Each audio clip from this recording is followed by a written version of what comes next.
کچھ اپنی چیزیں آپ لوگوں سے شیئر کرتا ہوں، پھر انشاءاللہ سلوشن کی طرف آتے ہیں. آپ نے جو بات کی کہ جو انٹرنیٹ کا فتنہ اور یہ جو موبائل فون اور ڈوپامین کی جو آپ نے بات کی، یہ فزیکل چینجز ہماری یوتھ میں یہ چیزیں لا رہی ہیں. مطلب میں being a teacher 6 class 7 class کے بچوں کو دیکھتا ہوں، مطلب ان سے سیدھا ہو کے بیٹھا نہیں جاتا، لٹرلی ان کے ہاتھ مڑ رہے ہیں. مطلب یہ فزیکل چینجز ہیں. Of course if you look at a child جس کو آپ نے بہت موبائل فون جو یوز کرتا ہے، وہ صوفے پہ سیدھا نہیں بیٹھ سکتا، اور ٹیڑھا میڑھا ہو کے یا پتہ نہیں کس انداز میں بیٹھتا ہے. انگلیاں ہل رہی ہوتی ہیں، ان کی ٹانگیں ہل رہی ہوتی ہیں. مطلب بے چینی کی انتہا ہے.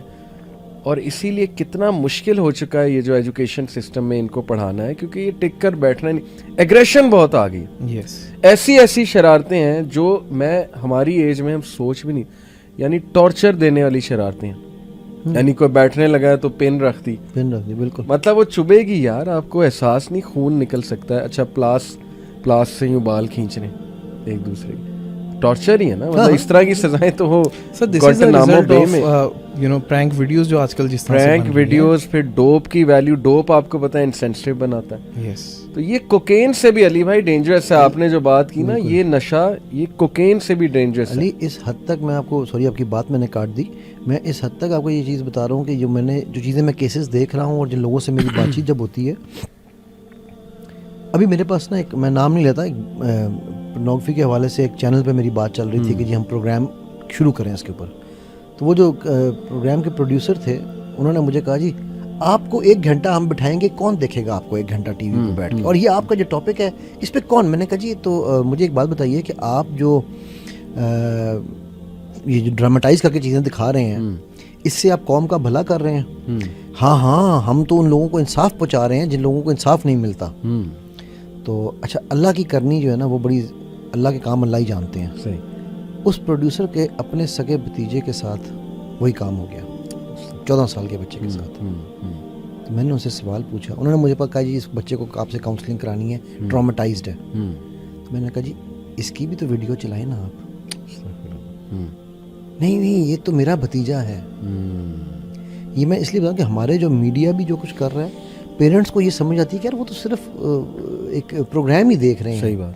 وہ جو ایک بے ضرر سا ڈرامہ دیکھ رہے ہیں، وہ بے ضرر نہیں ہے، سبلیمنل میسیجز ہیں، کمال ہو رہی ہے. اور وہ جس لیول پہ وہ ہو رہی ہے، وہ آپ کی وہ ایک ٹاک مجھے یاد ہے، کہتے ہیں نا کہ جو دجالی جو فتنہ ہے وہ ہمارے شعور پہ تو کام کرتا ہی نہیں ہے. جی ہاں جی بات کر رہا تھا ہمارے جو پرنسپل ہیں ان سے، تو ان کا بڑا اچھا انالیسس تھا. شی واز ٹیلنگ می کہ recently she saw ads of Pakistani TV channel after long time. وہ نہیں دیکھتی ٹی وی. تو شی سیڈ کہ آئی واز شاکڈ کہ ہر ایڈ میں جو لڑکیوں کو ایک پیغام دیا جا رہا ہے، امپاورمنٹ، سو کالڈ امپاورمنٹ، اس کو ہم انشاءاللہ ابھی چیلنج کریں گے، مزید بات کریں گے. دیکھیں علی بھائی، فیملی جو ہے نا وہ خاتون سے جڑی ہوئی ہے ساری. بے شک home maker, she is the family maker. Napoleon نے کہا، سب نے کہا، سب نے، everyone accepts this fact. And if you corrupt the woman, اگر آپ اسے کوئی ایسی چیز دے دیں جس سے کرپشن کے چانسز ہوں یا لڑائی بڑھنے کے چانسز ہوں. میں ہمیشہ ایک بات کرتا ہوں کہ یہ جو 5th ویو فیمنزم ہے نا، یہ پنجابی میں ایک چیز کہتے ہیں شے دینے والی چیز. یہ مسئلہ حل کرنے کی بجائے شے دے رہی ہے. مطلب میری یہ رائے ہے جس طرح میں اس کو دیکھتا ہوں. بھئی آپ نے مسئلہ حل کرنا ہے، آپ مسئلہ حل کرنے پہ آؤ، عورت کے معاملات لے کر آؤ. لیکن آپ ہر ایڈ میں کیا پیغام دے رہے ہیں کہ بس باہر نکلو، enjoy your life, do whatever you want, no one can stop you. مردوں پہ ڈپینڈ نہ کرو، فادر کوئی نہیں ہوتا، بردر کوئی نہیں ہوتا. اور وہ ہر ایڈ میں تو حرام ریلیشن شپ دکھایا جا رہا ہے. اور علی مزے کی چیز یہ ہے کہ میں نہیں سمجھتا کہ میں کوئی بہت اچھا باپ ہوں. اللہ تعالیٰ نے مجھ سے کچھ کام شاید کرا لیے، میں بہت غلطیاں میرے سے ہوئیں. میں تو کئی دفعہ اپنے بچوں سے معافی مانگتا ہوں کہ بیٹا سوری، میں نے اس وقت آپ کے ساتھ یہ کیا. میں اسے کہتا ہوں 2010 سے پہلے کا میرا زمانہ جاہلیت ہے، تو میں کہتا تھا زمانہ جاہلیت میں جو کچھ ہوا اس کے لیے میں معذرت خواہ ہوں. لیکن امپاورمنٹ کی مجھ سے جب بات کرتے ہیں لوگ کہتے ہیں جی آپ کہہ رہے ہیں ٹین ایج پیرنٹنگ میں یہ ہے وہ، آپ باتیں کرتے ہیں. تو میری بیٹی بڑی ماشاءاللہ آپ جانتے ہیں کہ وہ اس وقت پاکستان کی پہلی ہارس بیک آرچر ہے. جی ہاں، ٹھیک ہے، دس از امپاورمنٹ. ٹھیک ہے. اور اس کا جو استاد ہے نا وہ کہنے لگا، کہتا ہے کہ جی میں نے بڑے میں اس کو آرمی سے ریٹائرڈ ہے اور پریکٹسز حجاب، ہاں ماشاءاللہ حجاب کے ساتھ کرتی ہے. ٹھیک ہے. تو وہ آرمی سے ریٹائرڈ ہے. کہتا ہے جی مجھے 35 سال ہو گئے ہیں اس پروفیشن میں ٹیچنگ کرتے ہوئے، سکھاتے ہوئے. میں نے ایسا جنون اور عشق آج تک نہیں دیکھا کسی میں. اچھا ٹھیک ہے نا. ابھی میں نے اس کو ماشاءاللہ گھوڑی بھی لے کے دی ہے, اسی لیے میں نے کہا چل بھی اپنی گھوڑی لے یار چلا. نا دس از to me this is empowerment. ٹھیک ہے. جب میں نے شیخ وائل کے ساتھ جو پورنوگرافی ایڈکشن والا کورس کیا تھا, تو اگر آپ کو یاد ہو تو میری دونوں بیٹیاں بیگم اور بیٹا ساتھ بیٹھے ہوئے تھے. This is empowerment. بالکل صحیح. To give them the knowledge and the tools. بیٹا میرا ماشاءاللہ, بیٹی میری کا بائی دا وے 3.95 GPA بھی جا رہا ہے. ٹھیک ہے. تو مطلب اس کا مطلب یہ نہیں ہے کہ وہ اگر اسپورٹس میں کر رہی ہے تو کچھ اور نہیں کر رہی, but you have educated them well on the fitness, اور وہ ہر چیز شیئر بھی آپ سے کرتے ہوں گے آ کے, دوستی بھی ہے ماشاءاللہ. بالکل بالکل جو بھی ہے وہ آ کے مجھے سب سے فخر اس بات پہ ہوتا ہے جب میرا بیٹا آ کے مجھے کچھ دن پہلے کہنے لگا, کہتا ہے یار ابو وہ ایک نا پرسنل ایشو ہو گیا. اچھا کیا ہو گیا؟ وہ اس کا کوئی تھا گروئن کے پاس کوئی ایشو تھا. تو میں کہتا یار ابو یہ ہو رہا ہے, اب کیا کروں میں؟ Now me as a son could never even imagine کہ میں اپنے ابو کو یہ جا کے جملہ بول سکتا ہوں. بٹ میری یہ جیت تھی, یہ میری کمائی ہے. میرے اگر آپ آج میرا بینک بیلنس چیک کرو نا, تو لٹرلی اگر میں بھی آپ کو اسٹیٹمنٹ دکھاؤں تو شاید اس میں 50,000 روپیہ بھی نہیں پڑا ہوا. ٹھیک ہے.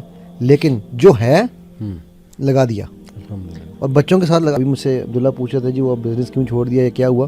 میرا بزنس جو ہے نا وہ میرا بزنس بچوں کے ساتھ ہے. میں صبح بیٹی کو لے کے جاتا تھا رائڈنگ پہ, دوپہر بیٹے کا میچ ہے اس کو لے کے جانا, چھوٹی بیٹی کو ساتھ کرنا, چھوٹے بیٹے کو لے کے جانا. ٹھیک ہے. تو میرے اکثر میٹنگز میری کینسل ہو جاتی ہیں اس وجہ سے. میرا بزنس سفر کرتا ہے. لیکن کیا ہے کہ یار اللہ نے جو میرے ذمہ ایک بزنس دیا نا, اگر میں یہ بزنس صحیح نہیں رن کر سکا تو باقی بزنسز کو کیا فائدہ ہے؟ گھر آپ چلا نہیں سکتے اور آپ کہیں جی میں مائکروسافٹ کا مالک بن گیا. دس از ویئر پریکٹیکلٹی کمز نا. لوگ ہمیں کہتے ہیں جی آپ صرف باتیں کرتے ہیں. میں نے اسی لیے علی بھائی کو بلایا کہ وین آئی لک ایٹ ماشاء اللہ ہم, اللہ نظر بد سے بھی بچائے, تو اٹس این انسپریشنل تھنگ. اور اس کے ساتھ میں آپ کو بتاؤں شیخ, اس میں ایک مسئلہ جو کہ بڑا مسئلہ آ رہا ہے, میں بلکہ چاہوں گا کہ آپ اس پہ بات کریں. اب ماشاء اللہ آپ جس طرح سے یعنی ایک ویمن امپاورمنٹ ہی سمجھ لیں, میں تو اسی کو یہی کہوں گا نا اس کو. تو ہمارے یہاں جو موسٹ آف دا فیمیلز ہیں نا, جو آج کل یونیورسٹیز کے اندر ہیں, یا جو کہ اس ایج کیٹیگری میں 18 to 25 یا 28, ایک بہت بڑا مسئلہ جس کو میں تو مسئلہ سمجھتا ہوں کہ وہ بہت زیادہ گول اورینٹیڈ, یعنی کیریئر اورینٹیڈ میں جس طرح سے کہوں گا. اور اس میں مسئلہ نہیں ہے, یعنی یہ کوئی نہ تو حلت حرمت کا مسئلہ ہے, اور اس میں کوئی مسئلہ نہیں کہ اگر آپ اپنا کیریئر بنانا چاہتے ہو ٹھیک ہے, ملٹی نیشنلز میں جائیں یا جہاں مرضی جائیں, اس میں کوئی مسئلہ نہیں. صحیح. لیکن علی بھائی کی بات, ہی بینگ اے میل, یہ اپنے بزنس کو تھوڑا سا سائڈ پہ کرتے ہیں اپنے بچوں کے لیے. لیکن مسئلہ یہ کہ ایک عورت آج کی یہ چاہتی ہے کہ میں اپنی جو مدرہڈ کی رسپانسبلٹیز ہیں, یا بلکہ تو رشتے پروپوزلس کے اندر انہوں نے لکھا ہوتا ہے کہ ہم تو وہ فیملی ایکسیپٹ کریں گے جو کہ ہمیں اس کمپنی میں جاب کرنے دیں گے, ورکنگ ویمن. اور آپ دیکھ لیں ہمارا میڈیا بالکل میسیجز, یعنی یہی میسیجنگ کروا رہا ہے نا کہ کسی طرح سے نکلو اور تم نے کام کرنا ہے اور تم نے اس طرف جانا, کیریئر بنانا ہے کسی طرح سے. اچھا عبداللہ سوری, میں اس میں آپ نے بڑا زبردست پوائنٹ اٹھایا ہے, اور میں اس میں ایک چیز ایڈ کرنا چاہوں گا, اور علی آئی ایم شیور آپ اس سے ایگری کرو گے کہ اس میں قصور ہماری عورتوں کا شاید صرف 50% ہے. ہم زیادہ قصوروار ہیں, بیکاز ہم نے بھی بیوی کو, ماں کو, بہن کو اور بیٹی کو ان کا ڈیو, میں اب علی بات کر رہا تھا نا کہ جی بڑی فیملیز کے جو لوگ آتے ہیں وہ یہ کرتے. میں ابھی یہ پولو کلب میں میری بیٹی کا جو ایونٹ تھا, وہاں پر بہت امیر بہت پیسوں والی خواتین کھڑی تھیں, اور ان میں سے ایک میں آئی اوور ہرڈ ہر سینگ, اپنے وہ ہسبینڈ سے یا فادر تھے جو بھی تھے, مجھے نہیں پتا ان کے ساتھ جو بھی میل تھے, ان کو کہہ رہی تھیں کہ میں بھی یہ گھوڑ سواری کرنا چاہتی ہوں. انہوں نے کہا یار تم ایسے کرو, تم یہ پیسے لو, جاؤ جا کے سوئٹزرلینڈ کا چکر لگا آنا. یہ کیا فضول کام میں پیسے ضائع کرنے لگے, ٹائم ضائع کرنے لگے. مطلب اب وہ اس کا اگر شوق تھا تو ہم نے اس کو ایز اے میل سپورٹ بھی نہیں کیا, اور ہم نے عورتوں کو یہ سمجھا دیا, اتنا سپریس کر دیا ان کے ایموشنز کو. دو چیزیں ہیں نا, ایک عورتوں کو ہم نے ایموشن ان کو سپریس کیے, اور مردوں کے بھی کہ جی مرد کو درد نہیں ہوتا. یعنی ہماری طرف سے بھی کلچرل مسٹیکس تو ہیں اس میں تو کوئی, اور اس میں ہم بات کافی کرتے رہتے ہیں.